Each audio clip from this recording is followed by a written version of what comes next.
Hypebeast, nós temos exclusive sneaker and streetwear boutique. Dus logo tu nos oferece de classic shoes maneira Jordans, New Balances, A6, dus streetwear maneira Supreme, Anti-Social, Social Club. Dus tem Fear of God Essentials, então tem variação quanto a cultura de streetwear. Hoje nós estamos introduzindo a marca Crep Protect. Crep Protect é well known cabo no mundo de sneaker. Dus Crep Protect está oferecendo variação quanto a hasi buquets nang quanto cuida buquets nang, hasi buquets nang limpi e overall deodorize it. Dus tem pouca variação de lugar. Nera de sticker god, na cabeça que é foam X, por botar spray riba cast então botar warm no 5 minutos, que ora foam vira branco, então botar just wipe it off. Até nós tem crep wipes também, que é muito convenient também. Nós tem, então esse também é portable, ora botar algum face of algum van, então cast botar que da sushi, botar assim instant limp de bia.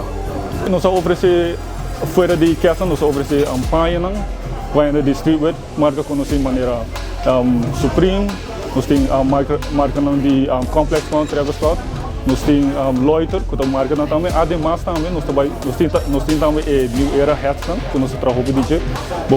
Passa aqui na Walker bom mesmo, meu favorite team que não.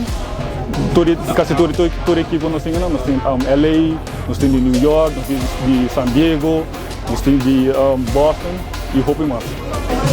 Quase toda semana nós estamos ganhando mercadoria novo. Dus todo produto que nós oferecemos 100% authentic, original.